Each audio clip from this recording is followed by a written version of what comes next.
اچھا جب ہم لاجیکل کسی چیز کو سوچتے ہیں سمجھتے ہیں ریشنلی جب سمجھتے ہیں تو ہماری جو فیملی اور جو کنزرویٹو ماحول ہے وہ اس کو کانٹراڈکٹ کرتا ہے. وہ کہتے ہیں کہ ہر کافر دوزخ میں ہی جائے گا, جنت میں نہیں جائے گا. ہمیں کہتے ہیں کوئی اپائش پیدا ہوا ہے کسی کرسچن یہاں پر پیدا ہوا ہے, اب وہ افریقہ کے کسی ایسے دیش میں جہاں پر اسلام کا کوئی تعلق ہی نہیں ہے تو وہ بھی بیچارہ کیا دوزخ میں جائے گا. اب اور جو کرسچن یہاں پیدا ہوا ہے اب جب ہماری فیملی ہمیں الاؤ نہیں کر رہی ہے کہ سوال کرے ریلیجن پر یا کہ کوئی کریٹیکل تھنکنگ کریں تو ان کے ماں باپ بھی تو الاؤ نہیں کریں گے. پھر اس بیچارے کو تو دیکھا جائے تو اس میں کیا غلطی ہوگی, وہ بولے گا کہ گھر والے نہیں چل رہے. So much for asking such a good question. سوال یہ مسلمانوں کا عقیدہ کیا ہے, کیا کافر جنت میں جائے گا یا نہیں جائے گا؟ سب سے پہلے انڈرسٹینڈ کریں اللہ سبحانہ وتعالیٰ آپ سے اور مجھ سے زیادہ الگ کرنے والا ہے. یہ جو فکر اللہ تعالیٰ نے آپ کے دل میں ڈالی ہے یہ اللہ تعالیٰ کی طرف سے ہی ہے. سب سے پہلے چیز اللہ سبحانہ وتعالیٰ نے ہم سب سے عالم ارواح میں روح میں قرآن میں سب ہم سے یہ وعدہ لیا اللہ بربکم.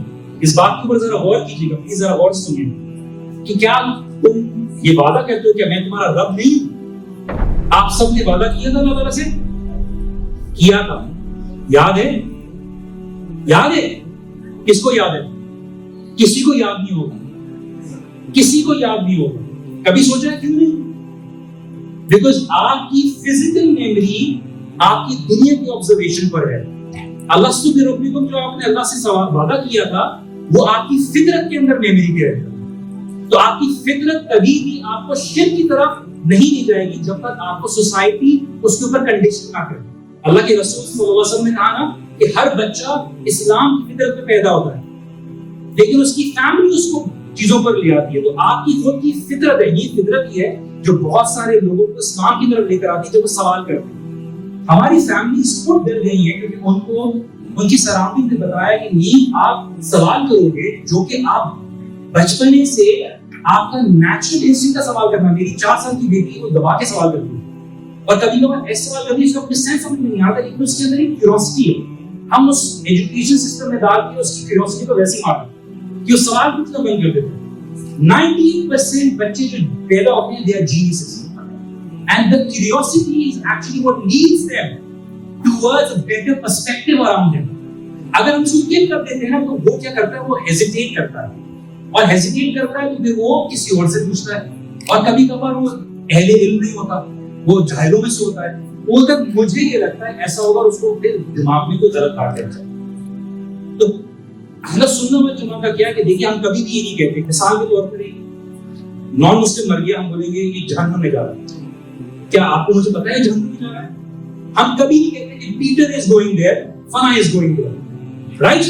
کیونکہ یہ آپ کا اور میرا کام نہیں ہے. اس کے لیے میں آپ کو حدیث سناتا ہوں. ایک بہت ہی پارسا متقی پرہیزگار دوست تھا جو اپنے گناہ کرنے والے دوست کو بولتا تھا سدھر جاؤ سدھر جاؤ سدھر جاؤ. اس کا مطلب یہ نہیں کہ کسی کی اصلاح نہیں کرنی چاہیے. وہ تنگ آ کے اس نے کہا میری جان چھوڑ دو گناہ کرنے والے. تو جو دوست تھا اس نے بولا اللہ تجھے کبھی جنت میں داخل نہیں کرے گا. جب دونوں مر گئے اللہ سبحانہ وتعالیٰ نے نبی کو انفارم کیا تھا بات کے کہ ان کے ساتھ یہ معاملہ ہوا کہ ان کو ان دونوں کے سامنے کھڑا کیا اور اللہ تعالیٰ نے پوچھا اس سے, اس نے کہا تھا کہ تم جنت میں جاؤ گے. اللہ تعالیٰ سے پوچھا تمہیں کس نے یہ رائٹ دیتے پاؤ گے تم یہ جنت میں جائے گا؟ یہ کام میرا ہے, میں نے تمہارے اعمال ضائع کیے اور میں نے اس کو جنت میں چاہے. جس جو جنگل میں رہ رہا تھا, جو جنگل میں جس کو بات نہیں پہنچی تھی اس کو نماز, قرآن, نبی صلی اللہ علیہ وسلم پہ سوال نہیں ہوگا, اس کی فطرت پہ سوال ہوگا.